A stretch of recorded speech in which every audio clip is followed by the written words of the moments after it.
Muy buenas tardes, bienvenidos a Consulta Económica, el oráculo económico de la República Dominicana, el programa económico de la Z101.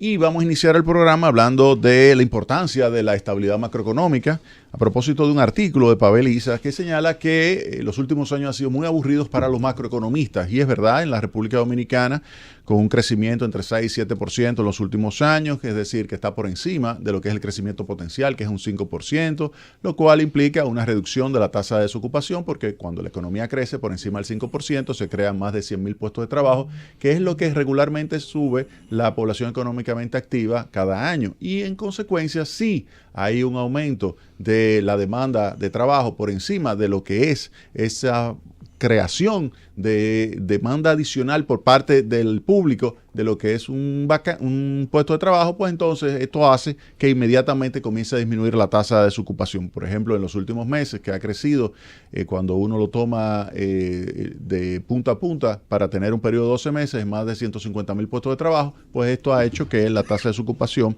pues disminuya. Con relación a la tasa de inflación, también se ha tenido que en estos últimos años la tasa de variación de los precios es de alrededor de 3%, en algún momento ha subido un poquito más, pero ese ha sido el entorno de la variación de los precios, es decir, que está dentro de lo que es la meta de inflación, que es el centro, es 4% más menos 1, es decir, que va de 3% hasta el 5%. La depreciación del tipo de cambio, recuerden que el tipo de cambio es la cantidad de pesos por dólar que se entrega, pues en los últimos años también ha estado entre el 3 y el 4%, lo cual significa que se ha colocado en unos niveles que son compatibles con lo que es el sostenimiento o mantenimiento de la competitividad. Recuerden que lo que tiene que depreciarse el tipo de cambio, por lo menos para mantener la competitividad, sería en el diferencial de inflación entre los Estados Unidos y la República Dominicana. Si los Estados Unidos tienen una inflación del 2%, República Dominicana tiene el 3% o 4%, pues en promedio lo que tendría que depreciarse para mantener la competitividad estaría entre 1 y 2%. Pero si se deprecia en un 3-4%, eso significa que estaría brindándole un margen de maniobra adicional a los sectores productivos para poder seguir compitiendo frente a los productos importados. De hecho, cuando uno observa lo que ha sido la evolución de las cuentas externas desde el año 2012 hasta el presente, también se puede señalar que ha sido exitoso ese comportamiento porque ha disminuido el déficit. Hay que recordar que el déficit en cuenta corriente de la balanza de pagos lo que mide es la situación de las exportaciones de bienes y servicios, importaciones de bienes y servicios, remesas y pago neto a factores del exterior. Todo eso junto nos da a nosotros lo que es la demanda de recursos externos. Esa demanda de recursos externos, ese es el déficit de cuenta corriente de la balanza de pagos, el cual ha estado pues bajando y desde más de 7 puntos porcentuales del PIB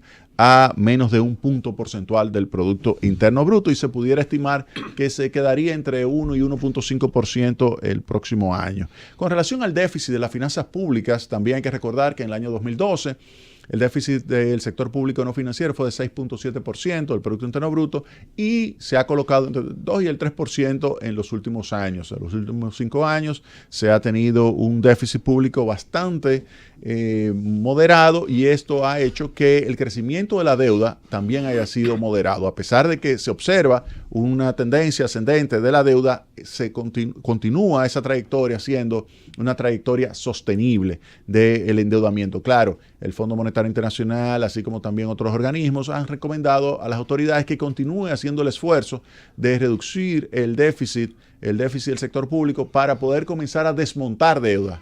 Como ha llegado a un 51% del Producto Interno Bruto, tratar de desmontarla significa generar un superávit primario que le permita al gobierno utilizar recursos entre 2 y 3 puntos del Producto Interno Bruto para desmontarla hasta colocarla en un 35% del Producto Interno Bruto en los próximos 4 o 5 años. Con relación a esa variable, el déficit público, se estima que para el año 2019 el déficit, de acuerdo a lo que es el presupuesto que presentó el gobierno, el déficit sería de 1.7% del Producto Interno Bruto, es decir, una reducción de alrededor de medio punto porcentual para el año que viene, lo cual implica o revela que el gobierno sigue interesado en mantener lo que sería la trayectoria descendente del déficit público, mejorando así la capacidad de poder reducir el ritmo de crecimiento del endeudamiento e incluso prepararse para comenzar a desmontarlo. La estabilidad macroeconómica ha permitido, y esto es un punto importantísimo, reducir la incidencia de pobreza. La incidencia de pobreza se mide como la cantidad de personas, hogares, depende cómo usted lo quiera medir, que están viviendo por debajo con un ingreso por debajo del que se define como línea de pobreza. Y lo que hemos visto es que se ha reducido en alrededor de 14 puntos porcentuales en los últimos años. Y esto contrasta considerablemente con lo que ha sucedido en episodios de inestabilidad macroeconómica. Y de ahí reside la importancia de mantener esta estabilidad. Por ejemplo, periodo 83-85, cuando se vivió lo que se conoció como la crisis de la deuda, la década perdida en América Latina, que se originó por una llamada de el ministro de Hacienda de México a el encargado en ese momento del Fondo Monetario Internacional, cuando le señaló Jesús Silva Herzog a Jacques de la Rosière que no podía México pagar su deuda. Inmediatamente hubo una ruptura de los flujos financieros hacia América Latina, y esto hizo que el déficit en cuenta corriente de la balanza de pagos de esos países pues no pudiera ser financiado, y provocó una súper inestabilidad macroeconómica. República Dominicana no escapó a ello. En 1983-85 el peso dominicano pasó de alrededor de 1.25 a 3.15. De 1.25 a 3.15 pasó el peso dominicano en alrededor de 2 años, 1983-1985. Fue gracias a la política de estabilización ejecutada por el gobierno ya con el apoyo del Fondo Monetario Internacional en 1985, y con la llegada al Banco Central de don Hugo Giuliani Curi, que se comenzó a ejecutar una política monetaria que ayudó a revertir lo que fue esa mega depreciación del peso dominicano, colocándolo ya en 1986 en alrededor de 2.85, es decir, que bajó de 3.15 a 2.85 el peso dominicano. 1990 a 1991, también otra fuerte situación de inestabilidad macroeconómica que generó un empeoramiento de las condiciones de vida. Así como el Producto Interno Bruto cayó en 1985, en 1990 cayó también el Producto Interno Bruto en 5 puntos porcentuales. Cayó en 5 puntos porcentuales la cantidad de bienes y servicios que se produce. Y esto debido al hecho de que se estaba en una situación donde el déficit público fue de 5% del Producto Interno Bruto, la tasa de inflación llegó a 80% y se deterioró significativamente la calidad de vida. La incidencia de pobreza aumentó, el empobrecimiento de la población vino por el aumento del desempleo, pero además por una situación de pérdida de poder adquisitivo de los ingresos de los trabajadores. Ese fue un periodo terrible que provocó un éxodo masivo, y eso se puede ver, de maestros quienes prefirieron emigrar, buenos maestros que había, prefirieron emigrar hacia los Estados Unidos. 2003-2004 fue otra crisis importante provocada por una crisis bancaria por mala gestión de 3 grandes bancos, provocó el colapso de estas entidades, y esto generó la necesidad de salvamento que ascendió alrededor del 20% del Producto Interno Bruto. Nunca antes en la historia de crisis financiera se había registrado una crisis financiera con un costo tan elevado, 20% del Producto Interno Bruto, que obligó a las autoridades, el gobierno central, así como también al Banco Central, a salvar a los depositantes. Centenares de miles de depositantes fueron salvados, y esto por el hecho de que si no se salvaba a esos depositantes, pues se generaría un colapso sistémico de todo la estructura financiera de la República Dominicana. En consecuencia, hubiese sido todavía peor. Eso generó 2 años consecutivos de inflación brutal, depreciación significativa. El peso dominicano llegó a pasar de alrededor de 20 pesos por uno a más de 50 pesos por uno, y esto obviamente por el hecho de la crisis que hubo. Lo único que rápidamente se ejecutó una política que ayudó ya en agosto del año 2004 a colocar el peso dominicano en 42 pesos por uno. Ahí se ve cómo la situación de inestabilidad genera pérdida de poder adquisitivo, genera pérdida de empleo, genera pues un deterioro en consecuencia de las condiciones de vida de la población. La pobreza aumentó de una forma brutal en ese periodo y generó un empeoramiento en términos generales de las condiciones de vida de toda la población. De ahí se puede desprender la importancia de mantener la estabilidad macroeconómica, la importancia de colocar pues una política y ejecutar una política que sea consistente con la estabilidad de precios, la estabilidad cambiaria, el crecimiento de la economía, la reducción de la desocupación y todo esto por el hecho de que se traduce en mejora de las condiciones de vida del pueblo dominicano. Francis, llévatelo. Seguimos aquí en Consulta Económica. Y ahora vamos a dar la bienvenida a don Franklin Díaz. Buen día, Jaime. Muy importante ese comentario que tú decías sobre lo básico y lo importante que es la estabilidad macroeconómica en mejorar los indicadores de pobreza en el país. Y sobre todo porque cuando hay estabilidad macroeconómica se mantienen los salarios y las personas mantienen su poder adquisitivo en el corto, mediano y largo plazo. Pero no menos cierto hay que decir, y con esto hago una pequeña reflexión sobre lo que son las políticas públicas costo efectivas para lograr esa estabilidad macroeconómica. Hay una realidad en República Dominicana, es que entre el 48 y 50% de la economía está en la informalidad. Es decir, que tenemos una gran cantidad de personas que están en actividades comerciales, trabajando, y esas personas no contribuyen al fisco porque no están pagando impuestos. No están pagando impuestos y no están en la formalidad. Están excluidos de la seguridad social, que es algo bastante importante y algo bastante imperativo para reducir la brecha de pobreza en el país. Y están al margen de toda esa economía que crece año por año.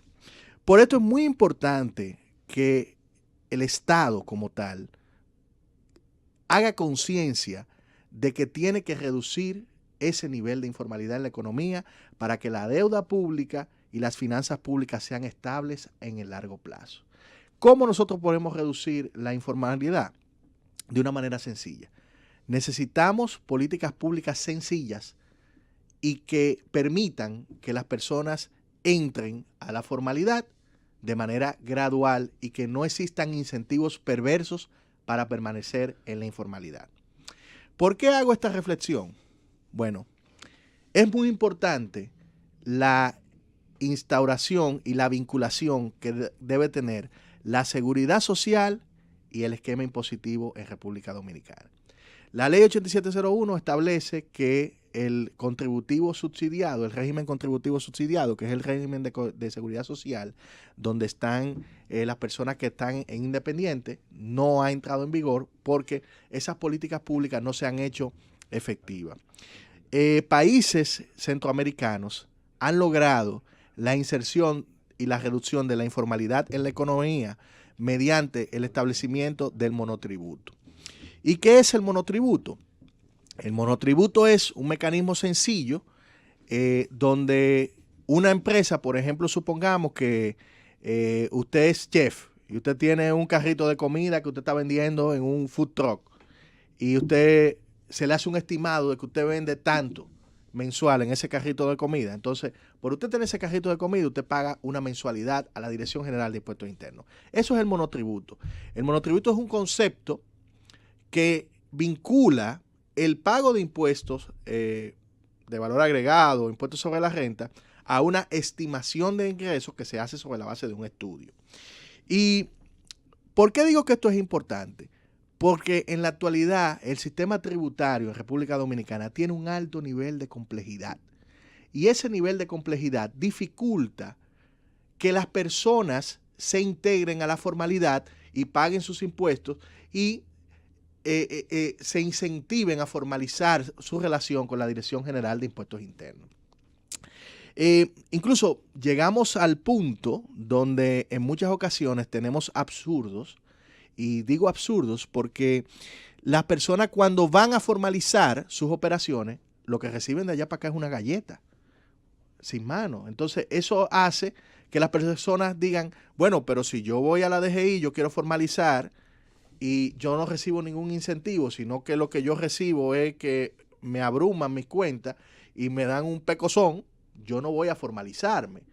Y entonces comienza a moverse el dinero negro dentro de la economía. Nosotros dimos un salto recientemente muy importante que ha logrado la reducción del dinero negro en la economía, de lo que se llama el dinero negro, con la ley de lavado de activos y el fortalecimiento de las normas bancarias en todo lo que son las normas del FATCA para lo que tiene que ver con la regulación bancaria. El establecimiento de normas específicas para la compra de inmuebles, de manera tal que las personas tengan que bancarizar ese dinero y no se puedan hacer compras en efectivo, ha logrado una reducción sistemática de la informalidad, y eso hay que aplaudirlo. Hay que aplaudirlo porque estamos eliminando actividades ilegales como el narcotráfico, actividades ilegales como el lavado de activos, lavado de dinero, y estamos teniendo una economía más transparente. Sin embargo, debemos de hacer más. Debemos de hacer más y debemos de trabajar sobre todo en el abaratamiento de los costos operativos y los costos de formalización de las empresas. No es posible que los trámites burocráticos para el pago de impuestos sobre la renta, para el pago de impuestos del ITEVIS sean tan complejos que hoy por hoy las empresas y muchos negocios prefieran las transacciones en efectivo a las transacciones en tarjeta de crédito. Y ese es otro ejemplo que te voy a dejar y que voy a dejar sobre la mesa. Debemos de desincentivar que siga evadiéndose el pago del ITEVIS en las empresas con el uso del efectivo. Ustedes van a negocios, no voy a mencionar nombres específicos, pero ustedes van a determinados negocios donde exhiben letreros que dicen solo efectivo, no pago con tarjeta de crédito.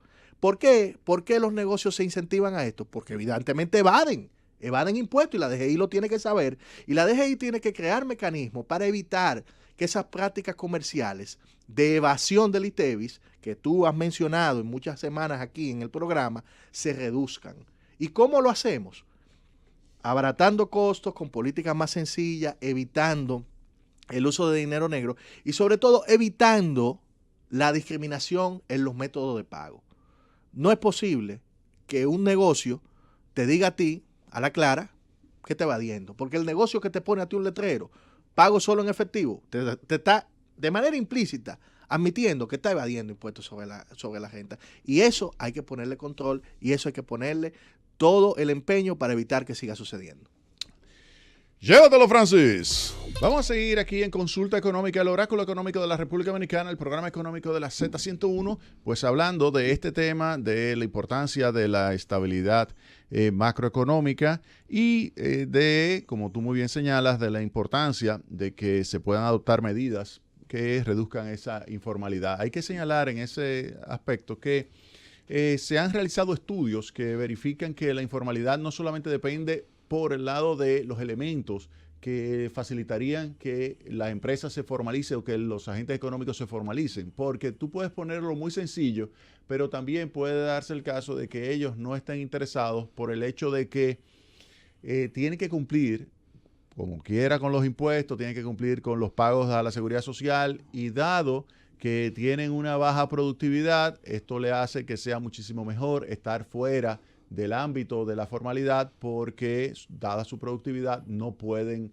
pagar lo que estarían pagando en términos salariales, o no van a poder generar el nivel de beneficio que generan si estuviesen pagando impuestos o si estuviesen pagando lo que sería estas partidas de la seguridad social. En consecuencia, hay que ver qué es lo que realmente determina esa informalidad. Y se han realizado estudios que está obviamente muy vinculado con la productividad o el nivel educativo de los agentes económicos. Aquellos agentes económicos que tienen mayor nivel de educación son los que están en el mundo más formalizado. Los que tienen menos formación y menos capacidad de poder no solamente entrar al mercado, sino competir exitosamente, pues se quedan en la informalidad y tienden a evadir impuestos y tienden a evadir también la seguridad social. Y obviamente que entonces eso complica más la cosa. No es simplemente decir, mira, yo voy a tener un sistema impositivo bien sencillito o un sistema de seguridad social bien sencillito. Tan pronto tú tengas una tasa impositiva mayor que cero y un pago de la seguridad social mayor que cero, inmediatamente hay un incentivo a que haya informalidad. Por eso es importante el tema que yo te mencionaba de la vinculación que hay entre seguridad social y pago de impuestos Claro. sobre la renta, porque la seguridad social te permite vender las ventajas que tú vas a tener de incorporarte a la formalidad. Sí. Y por eso yo te decía que hay que vincular el tema del monotributo o mecanismo de monotributo a la seguridad social, porque así la gente tú le vendes un producto, pero le dices, bueno, mira, tú ahora como tú vas a pagar impuestos, todos tus empleados van a tener seguro médico y tus empleados van a tener un plan de pensiones. Entonces la gente ve las ventajas de formalizarse. Sí, pero ahí es que viene el tercer punto, que es lo que quiero añadir a tu análisis, el código de trabajo. El código de trabajo también tiene elementos que cuando tú lo analizas, tú dices, bueno, vamos a ver, totalmente formalizado significa 100% cumplimiento del código de trabajo. Cero formalización significa cero cumplimiento del código de trabajo. Si tú tienes que el 50% de los perceptores de ingresos están en la informalidad, eso significa que cuando tú tienes esos dos extremos, hay una parte significativa que sencillamente no puede irse a la formalidad por ese código de trabajo. Hay una situación donde tú no estás cumpliendo con el código de trabajo, por lo tanto, tú lo que tienes que revisar también el código de trabajo. No solamente tienes que facilitar las cosas en materia impositiva o en materia de seguridad social, sino también en materia del código de trabajo. Pero es una mala palabra mencionar algo así. Así es. O sea, así si tú dices, mira, vamos a tomar medidas con el tema de la liquidación, la cesantía, etcétera, y vamos a sustituirlo por un seguro de desempleo. Óyeme, te los atacan sindicalistas inmediatamente. te dicen que no. Te dicen inmediatamente que no, que eso es una de las conquistas adquiridas que ya existen. En consecuencia, tú no puedes tratar de eliminarla. Y los empresarios dicen, pero es que cuando se discutió el tema de la seguridad social, se dijo que se iba a modificar esa parte del Código de Trabajo. Entonces, no se ha hecho ninguna modificación y, sin embargo, se estableció el sistema de seguridad social de una forma donde alrededor del 70% del pago de la seguridad social lo realizan los empresarios. Lo irónico es que, por ejemplo, cuando tú analizas el Código de Trabajo y lo analizas desde el punto de vista y analizas su paralelo en el gobierno, que es el reglamento de la Ley de Administración Pública, tú te encuentras que la Ley de Administración Pública establece topes de las liquidaciones. Sin embargo, el Código de Trabajo no. Es muy importante que esto se analice y que los sindicalistas y el sector trabajador entienda que una reforma del Código Laboral que baje los costos disminuye el desempleo. Y la gente tiene que entender esto. Esto es un imperativo. De que los niveles de desempleo y los niveles de salario en República Dominicana son bajos. ¿Por qué son bajos? ¿Y por qué tenemos un desempleo alto? Porque los costos de formalización y los costos laborales son altos. Si tú analizas y ves a República Dominicana en el contexto de la economía regional y de Centroamérica, te vas a encontrar con que República Dominicana tiene costos mucho más elevados que países centroamericanos con los que competimos. Y eso nos resta competitividad y nos resta a nivel de exportaciones y nos resta a nivel de empleo. Es muy importante que las políticas públicas y que los empresarios y las personas que están trabajando entiendan esto. De la única manera que podemos reducir aún más el desempleo, tener una economía más dinámica, aumentar el empleo y aumentar nuestra competitividad es reduciendo esos costos laborales. Y eso es un punto clave, ese es un punto clave, pero obviamente que solamente lo entiende aquel que tiene una pequeña, mediana o gran empresa. El que está trabajando en esas empresas no lo va a entender. Y vamos a abrir los teléfonos para que tú veas. Asterisco 101 celulares. Asterisco 101 celulares Santo Domingo es 809-7320101. Repito, 809-7320101. Interior sin cargos, 809-200-0101. Repito, 809-200-0101. Internacional sin cargos, 855-221-0101. Adelante, buenas. Buenas tardes, Jaime. ¿Cómo estás? Bien, gracias a Dios. Merán, te saluda. Adelante, Merán. Mira, yo creo que también el Estado no solo debe trabajar en lo que es la informalidad, porque eso, claro, hay mucha evasión de impuestos, pero también debe, ¿cómo se dice?, eficientizar el cobro de esos aranceles que se le escapan cada vez al Estado. Sí, así es. Adelante, buenas. Hola, Jaime. Hola, ¿qué tal? ¿Cómo está usted? Estoy bien, gracias. Es para comentar, cuando tú entraste a explicar el historial desde la crisis del 83 al 85, de 1990 y la otra crisis de 2002 al 2004, donde en el 2004 hubo que tomar medidas para devolver al depositante su dinero, porque si no se iba a generar una crisis de credibilidad. Entonces, yo te pregunto, según cómo va, la economía es dinámica. Yo te quiero preguntar, ¿qué es mejor cuando la gente tiene un ahorro en el banco? ¿Tenerlo en dólares o dejarlo así en pesos? Okay. Porque yo estoy pensando en que realmente es en dólares, pero quiero confirmar contigo. Y también quería preguntarte otra cosa. Con relación a que en el 2002 se devolvieron a los depositantes su dinero, solamente se le devolvía $500,000 de lo que tenía. No se le devolvió todo el dinero. Muchas gracias. Sí, no, en el 2003, 2004 se devolvió todo el dinero. O sea, por más millones que usted tuviera, se le devolvió absolutamente todo. Con relación a dólares o pesos, usted lo que tiene que hacer es el siguiente cálculo. Mire, la tasa de interés en pesos, usted puede compararla con la tasa de interés en dólares que le pague más la depreciación del peso dominicano.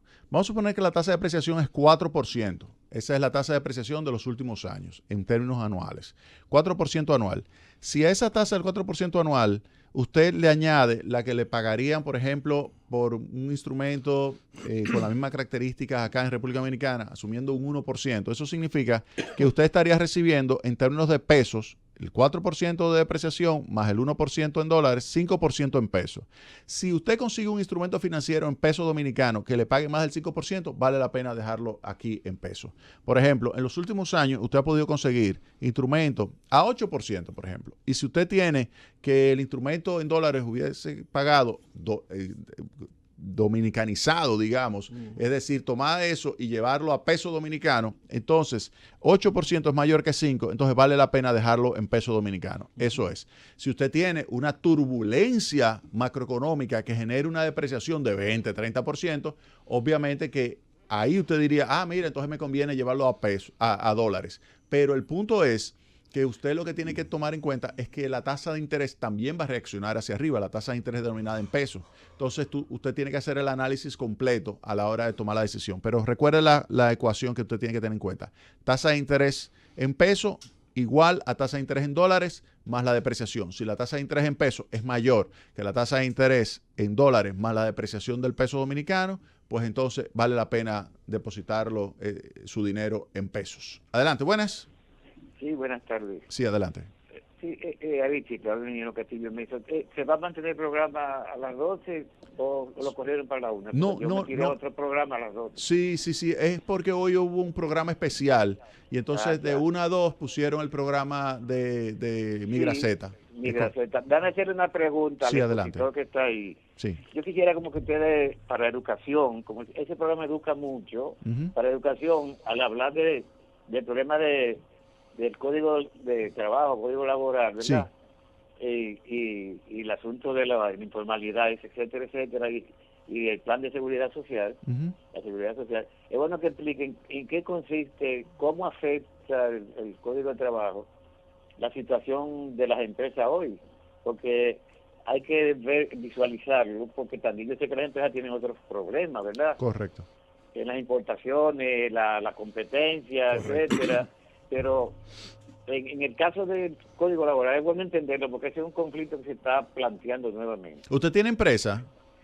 Sí, pero no hay problema con eso. Pero yo lo que digo, usted ha visto con el tema de la parte que tiene que ver con la cesantía, por ejemplo, esa es una parte ahí que lo presiona mucho. Incluso genera un incentivo perverso porque hay empleados que para que usted lo despida, entonces le daña a usted mercancía. Sí, o busca una liquidación. Exactamente. Entonces... Es ahí que está el problema, en esa liquidación. Exactamente. ¿Y qué se está planteando sobre eso? Mira, fíjese lo siguiente, esa es una discusión que los empresarios han puesto siempre sobre la mesa, pero los sindicalistas no han aceptado ningún tipo de variación. Se ha colocado diferentes opciones para ver si se modifica, se reduce, si se le da un corte, reconociendo los derechos adquiridos hacia atrás, pero ya modificándolo hacia adelante, pero no quieren los sindicalistas, sencillamente. Yo entiendo, por ejemplo, recuerdo a Codetel aquella vez que el Codetel liquidó a todo su personal y no lo dejaba pasar de 10 años para evitar ese problema. Sí, Codetel lo que hizo fue muchas gracias que negoció un acuerdo y para poder negociar el acuerdo de trabajo tuvo que liquidar a los empleados. Eso pasó. Adelante, buenas. Sí. Sí, adelante. Aristi, vamos a ver, Mario. yo sé que tú me vas a cortar, no me vas a expresarme, porque tú no quieres... Gracias, muchas gracias. Sí, eso es lo que se llama self-fulfilling expectations. Self-fulfilling expectations. Eso se llama expectativas autocumplidas. Expectativas autocumplidas. Adelante, buenas. Aló. Sí, adelante. Aristi, Sí, dígame. mira, mi pregunta es la siguiente. Sí, Tú me lo contestas en el aire. Mira, yo tengo una confusión. sí. ¿Hasta cuándo después de cuántos millones es que hay que pagarle impuesto al gobierno, lo que le llaman el ITI? Ajá. Y si es sumando las propiedades Sí. o es solamente con una propiedad. Es decir, si yo tengo dos propiedades, una vale 2,5 millones, otra vale 3 millones, yo estoy exenta. Si quiero adquirir otra que vale 2,5 millones, ¿sigo exenta o tendré que pagar? Porque tengo temor y no la he adquirido por eso. Sí, Me mira. contesten en el aire, por Perfecto, favor. perfecto. Mira, sí, se suman las propiedades. Antes no se sumaba, ahora se suman. Yo lo que no recuerdo si fue que se subió a 6 millones de pesos. Déjame ver si yo lo... Creo que era 5,500. Sí, era originalmente era 5 millones de pesos y eran El excedente. sí, pero era para cada una. Luego entonces ahora se suman y se subió la base, pero ahora no recuerdo si es exactamente 6 millones. Yo lo que voy a hacer, lo voy a buscar y te contesto un poquito más adelante. Lo que varió fue la consolidación. Sí, Que o ahora sea, se sí, consolida. pero subió un poquito el límite exento. Sí. Pero sí, con los números que tú me estás dando, tú deberías caer ahí. Déjame, pero yo lo localizo y te contesto. Adelante, buenas. Buenas. Sí, Sí, bueno. Jaime, sí. Adelante. Jaime, quiero hacer una pregunta. Ujú. Quiero saber tu opinión acerca de las palabras del señor presidente cuando hace una semana dijo que ya el país tenía un nivel muy alto en cuanto a las deudas y que ya había que disminuirlo drásticamente. ¿Qué opinión te merece eso que dijo el presidente? Mira, yo te voy a decir mi opinión. Mi opinión es la siguiente. El nivel de deuda pública de la República Dominicana es un nivel todavía manejable. Si tú observas otros países con situaciones similares en términos de presión tributaria, República Dominicana no está en una situación más delicada ni con mayor presión que ellos en términos de endeudamiento. Pero nosotros recomendamos que se pueda ejecutar una política que permita reducir el déficit público, generando un superávit primario que se traduzca en una capacidad adicional del gobierno de poder disminuir la deuda en alrededor de 2 puntos porcentuales por año.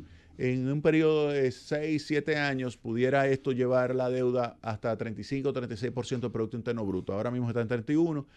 Mi objetivo, mi propuesta sería colocarla en 35 o 36% en los próximos años. Esa sería mi opinión para ese tema de la deuda del sector público consolidado. Recuérdate que estamos hablando de la deuda tanto del sector público no financiero como la deuda del Banco Central.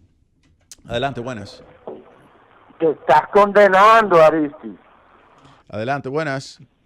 Hola Jaime, ¿cómo estás? Muy bien, gracias a Dios. Mira Jaime, la verdad que cada día aumenta la brecha entre el costo de la vida y el poder adquisitivo de gran parte de nuestra población con salarios tan bajos. Cada día ellos adquieren menos productos, lo cual se traduce en una disminución de la calidad de vida de las personas. Eso hay que chequearlo, los precios. Mira Jaime, Sí. Permíteme que yo convoque a Santo Domingo Este, que el domingo tiene una marcha desde el parque de la Venezuela hasta el parque Mirador del Este, para evitar que ahí se construya ese parqueo. Eso es un ecocidio. Hay muchos lugares donde lo pueden construir que no afecte nuestro patrimonio, el pulmón ese de Santo Domingo Este. Eso es el domingo, y el lunes a las 9 de la mañana debe estar todo Santo Domingo Este en el Tribunal Superior Administrativo para conocer la tercera audiencia de la stop que pusieron. ¿Cómo se llama en derecho eso? Que pusieron aquí no queda ningún abogado. No vienen amparo, los abogados. para que fallen a favor de la comunidad, que eso no se ha tocado el Parque Mirador del Este, así que toda la población debe acudir allá. Gracias, muchas gracias. Gracias, Jaime. No, gracias a usted por su llamada, muy amable. Con relación al tema ese del salario y poder adquisitivo, fíjese que el poder adquisitivo es el ingreso nominal sobre o descontándole la inflación. Si la inflación es alrededor de 3%, obviamente que usted puede decir si se deteriora siempre y cuando el ingreso nominal no crezca en esa magnitud. Y el ingreso nominal, obviamente que está vinculado con la productividad de la persona, y la productividad está relacionada con la educación y la preparación, tanto a nivel de colegio, a nivel universitario o a nivel tecnológico. Entonces, lo que hay que hacer es invertir muchísimo más en educación. Si usted quiere que mejore los niveles de ingreso de la población de una forma sostenida y más aceleradamente, usted tiene que mejorar cada vez más la calidad de la educación que le está suministrando a esa población. Pero eso no cambia de un día para otro. O sea, usted no puede pretender que lo que se está haciendo ahora de invertir en la tanda extendida le genere inmediatamente un nivel de ingreso. Pero dentro de 20 años, cuando usted analice el impacto, usted se va a dar cuenta. Lamentablemente que dentro de 20 años ya no habrá prácticamente a quien decirle, mira, efectivamente hiciste un buen trabajo hace 20 años. Quizás no estemos aquí en el mundo, pero lo que sí es importante es que así es que se piensa como estadista. No estará tuyo, pero como político es pensar únicamente en 4 años. Como estadista es pensar a 20, 25 años. Aquella persona, por ejemplo, que te siembra un árbol, que tú sabes que va a comenzar a pues dar sombra dentro de 20 años, tú dices, pero ¿y para qué si tú tienes 70, 80 años, para qué tú vas a sembrar ese árbol? Tú dices, sí, porque lo estoy sembrando para mis nietos. Adelante, buenas. Aló, Sí. Arisi. Sí. Yo soy la señora que te llamó ahorita. Sí. Que se me olvidó preguntarte, cuando la propiedad que voy a adquirir va a ser con una hipoteca, es decir, que no va a ser comprada acá, sino con una hipoteca. Sí. Las dos que yo te dije que tengo, que la compré una en 2 millones y otra como menos de 2 millones, cuando la cosa estaba barata. Ajá. Si la que yo voy a adquirir ahora es con una hipoteca, en la que voy a poner inicial un 20%. Sí. Si así, como quiera, voy a caer a tener que pagar impuestos. porque Gracias, escucho en el aire. Se Gracias. hace una valoración, la DGI tiene una tabla de acuerdo a dónde se encuentra la propiedad y se le aplica el valor independientemente usted tenga una hipoteca o no. Es así. No, o sea, la hipoteca no reduce el valor de la propiedad. Sí, aquí se tiene el patrimonio grabado, dice 7.138.000, o sea, parece que se ha ido ajustando. Dice valor conjunto de 7.138.000. Persona física, se aplica una tasa de un 1% sobre el valor excedente de 7.138.000 del patrimonio grabado. O sea, originalmente era 6 millones y se ha ido ajustando. Y es el 1% sobre ese monto. Sí. Ese sería. Pero que es que usted tenga una hipoteca o no, como quiera le aplica. Sí, porque tú eres el dueño. Exacto. Exactamente. O sea, no tienes el título. Aunque el dueño es el banco en realidad, pero ese es un artilugio legal que los abogados... Sí, pero el banco se desprende de eso. Te lo colocan a ti. Y entonces ahí, impuesto interno, ahí te captura.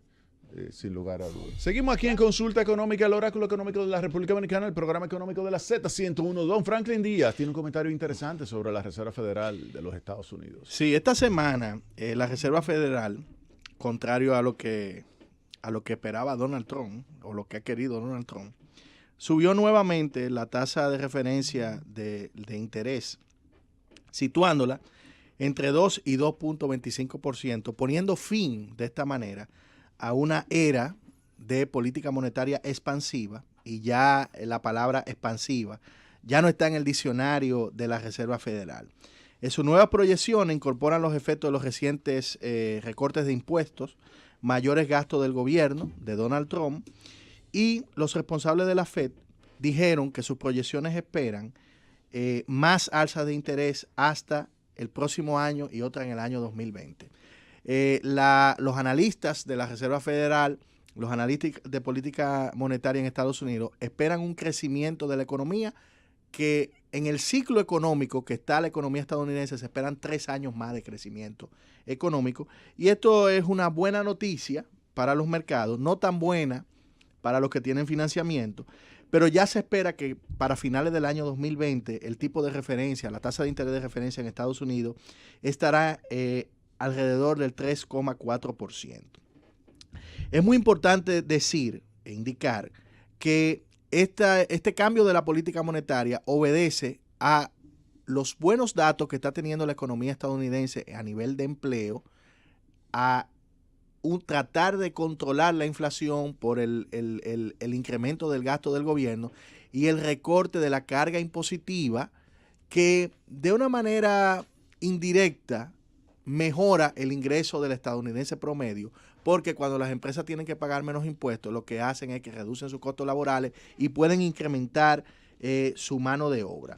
Esto es muy bueno si se ve que el aumento de las tasas de interés obedece a una fortaleza en los indicadores macroeconómicos en Estados Unidos. No hubo en el comunicado que emitió la Reserva Federal, no expresaba mayores preocupaciones por el tema de la guerra comercial que mantiene Estados Unidos, y esto los mercados lo percibieron de una manera positiva, porque no preocupa tanto a los hacedores de política monetaria lo que está sucediendo a nivel comercial, y ellos tienen bastante confianza en lo que está sucediendo en la economía estadounidense en el corto plazo. Ahora bien, en ese contexto, ¿qué es lo que debemos esperar? Es muy importante que la gente sepa, hay una teoría en todo lo que son mercados financieros que se llaman las ondas de Elliott. Y las ondas de Elliott lo que hacen es que te miden, cuando hablamos de los mercados financieros, te dice que los mercados se mueven por ondas, ¿no? Por ondas de crecimiento. Y a nivel de los mercados financieros, de los mercados bursátiles, ¿qué es lo que se espera? Bueno, ahora mismo estamos en un boom, en un crecimiento, y que se espera que los mercados crezcan los próximos 3 años. Después de esos 3 años de crecimiento económico, de incremento de tasa de interés, lo normal que puede suceder es un pullback. Un pullback es un movimiento contrario en donde los mercados financieros tienden a ajustar las valoraciones producto de su incremento de tasa de interés, y los mercados tienden a bajar.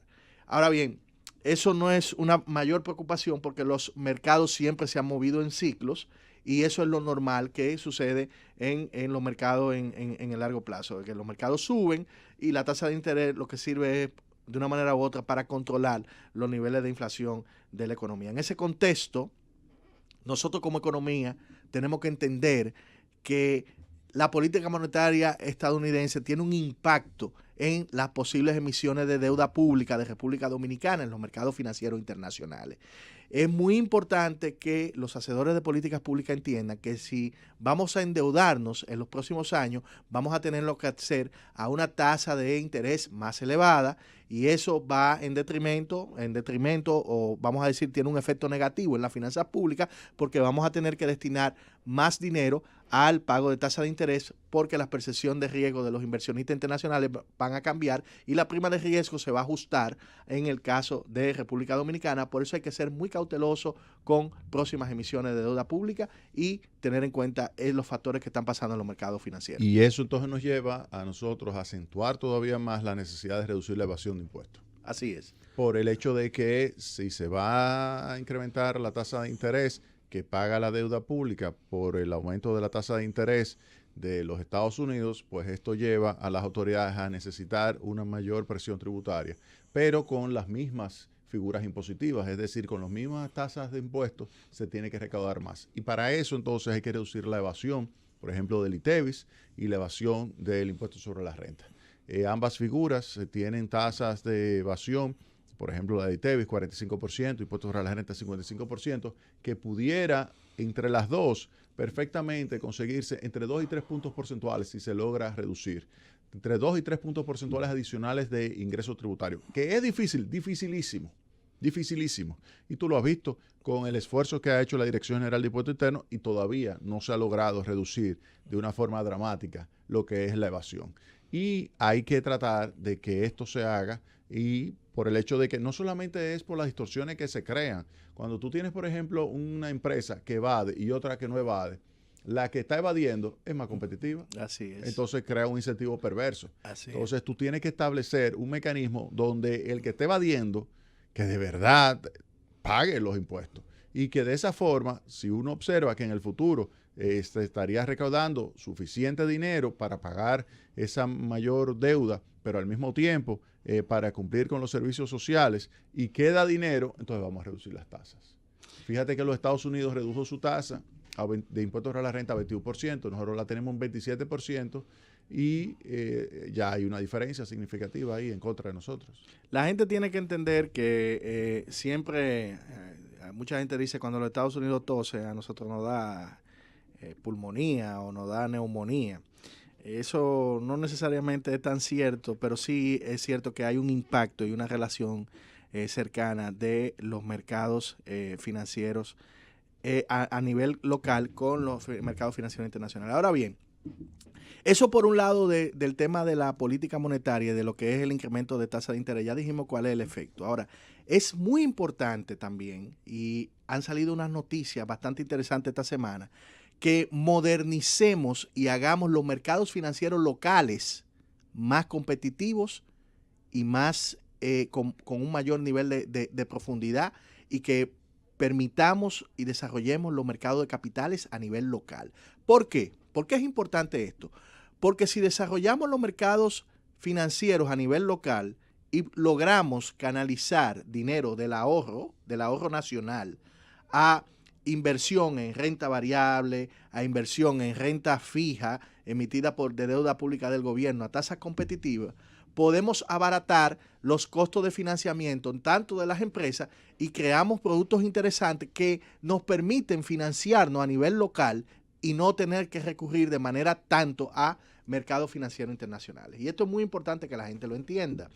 Necesitamos que los mercados financieros locales logren canalizar recursos por esa vía. Un dato importante, que República Dominicana tiene 550,000 millones de pesos en ahorro de los fondos de pensiones que pudieran perfectamente servir para financiar proyectos en el área energética, en el área de infraestructura, en el área de construcción de vivienda, en el área de bancaria y en todas las áreas de la economía y tener un retorno, esas inversiones que de una manera u otra logren la participación del trabajador en la creación de riqueza de la economía y no necesariamente caer en el mercado internacional. Vamos a tocar ese tema en un próximo programa. Vamos a hacer un análisis detallado de lo que es el nivel del ahorro acumulado y también el ahorro que se genera cada año adicional y cómo pudiera entonces utilizarse ese dinero para como tú señalas, proyectos del sector privado, aun cuando hay una parte importante de esos recursos que están yendo al sector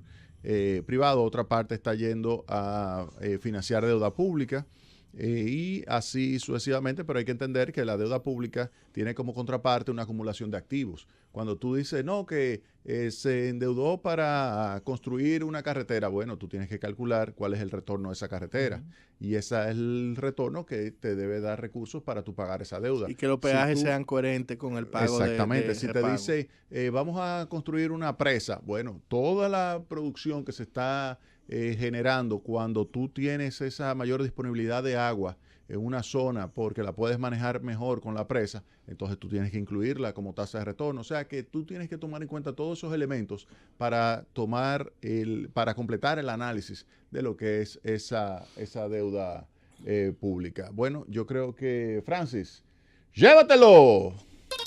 Consulta económica por la Z.